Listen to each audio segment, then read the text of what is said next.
Jen.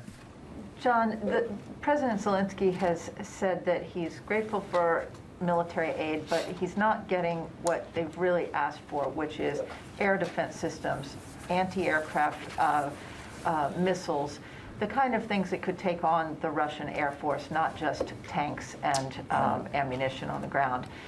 Why is the Pentagon refusing to send that kind of weaponry to Ukraine when it's such a crucial time right now as they prepare to defend themselves? I would tell you, I mean, Jen, we talked about the fact that we had an air and missile defense assessment team over there not long ago, in the last month or so. And they had extensive conversations with their Ukrainian counterparts about those very kinds of capability concerns. This is an iterative process. It's ongoing. We've already sent over 3 shipments. There are more coming.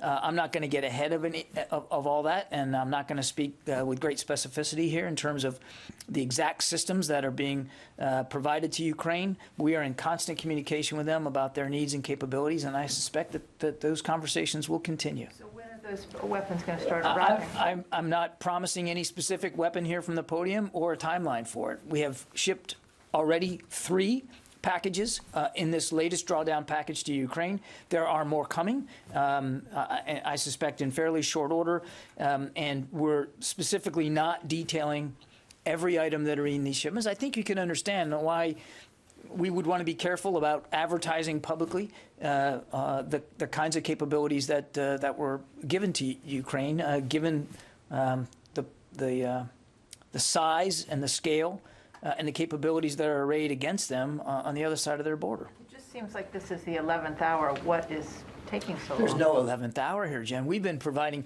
in the last year alone, we have provided many millions of dollars worth of capabilities to Ukraine, 60 million just over the course of the spring, and then in December, President Biden authorized another 200 million. And that's on top of work that 2 previous administrations have been doing to help bolster the self-defense capabilities of the Ukrainian armed forces. So there's no 11th hour here at all. We've been watching this build up over time. That is why we got the 60 million there. We are actually looking at ways we can accelerate some of the shipments that are to come as part of this $200 million package, because we see the continued buildup by Russian forces in the western part of their country and in Belarus. But I take issue with the idea that this is sort of 11th hour Hail Mary pass throwing stuff. I don't know how you can take issue with the 11th hour when there are senior leaders here and the president have called a Russian invasion imminent. The fact that it is possible that it's imminent doesn't mean that we just woke up to the fact that they had been building forces. We've been talking about this now for a couple of months, what we've been seeing on the ground. And there have been lots of conversations with us and our NATO allies, as well as our Ukrainian counterparts. We've read all those out. You can go back and look at the readouts.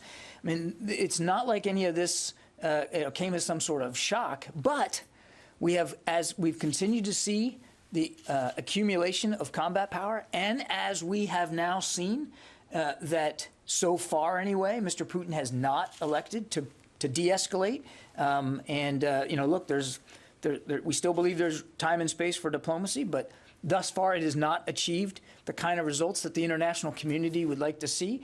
All that combined has led us to, again, want to contribute more capabilities to Ukrainian armed forces and be ready to contribute more capabilities to our NATO allies.